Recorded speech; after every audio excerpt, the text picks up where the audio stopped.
नमस्कार, स्वागत है आपका पहाड़ न्यूज में। आज हम बात कर रहे हैं उत्तराखंड के उत्तरकाशी जिले से आई एक गंभीर और दुखद खबर की, जिसने पूरे राज्य को झकझोर कर रख दिया है। बीती रात उत्तरकाशी के मोरी विकासखंड के नुराणु गांव में बादल फटने की भयंकर घटना हुई, जिससे जनजीवन अस्त व्यस्त हो गया। इस प्राकृतिक आपदा ने जहां एक और लोगों के घरों को तहस नहस कर दिया, वहीं दूसरी ओर ग्रामीणों की मेहनत और साल भर की फसल को भी बर्बाद कर दिया। देर रात जब लोग अपने घरों में आराम कर रहे थे, तभी अचानक तेज गर्जना के साथ बादल फटा और देखते ही देखते पूरे गाँव में पानी और मलबा घुस गया। लोग समझ ही नहीं पाए कि ये सब अचानक क्या हो गया। जी हाँ, चीख पुकार के बीच कई लोग अपने घरों से बाहर निकले और किसी सुरक्षित स्थान की ओर भागने लगे। इस घटना में 24 से अधिक घरों में मलबा और पानी भर गया, जिससे न केवल दीवारें और फर्श गीले हो गए, बल्कि रसोई घर, अनाज रखने के कुठार और जरूरी घरेलू सामान भी नष्ट हो गए। ग्रामीणों का कहना है कि कुछ ही मिनटों में पानी का बहाव इतना तेज हो गया कि लोग अपने दरवाजे भी नहीं खोल पाए। कई घरों की दीवारें कमजोर पड़ गई हैं और उनमें रहना अब खतरे से खाली नहीं है। यही नहीं, इस आपदा का असर सिर्फ मकानों तक सीमित नहीं रहा, बल्कि गांव के दर्जनों सेब के बागानों को भी भारी नुकसान पहुंचा है। 40 से अधिक सेब के पेड़ जड़ से उखड़ गए हैं,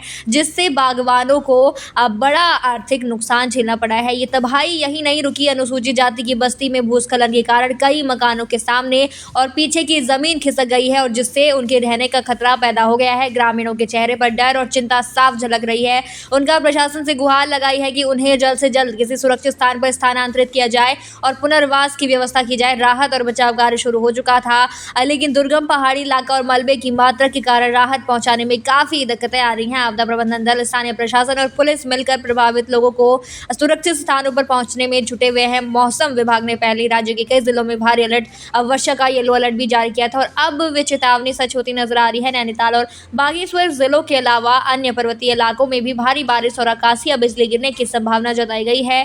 देहरादून और आसपास के मैदानी क्षेत्रों में भी बादल छाए हुए हैं, रुक रुक कर हल्की बौछारें पड़ रही हैं। ऐसे में लोगों से अपील की जा रही है कि वे अत्यधिक सावधानी बरतें, खासकर पहाड़ी इलाकों में रहने वाले लोग, जहां भूस्खलन और बादल फटने जैसे की घटनाएं जानलेवा साबित हो सकते हैं। सरकार की ओर से भी इस घटना पर संज्ञान लिया गया है। मुख्यमंत्री कार्यालय ने अधिकारियों को निर्देश दिए हैं कि प्रभावित इलाकों में राहत सामग्री, भोजन, पानी और दवाओं की जल्द से जल्द आपूर्ति सुनिश्चित की जाए। साथ ही ये भी निर्देश दिया गया है कि इस तरह की आपदाओं के लिए पहले से तैयारियां की जाएं।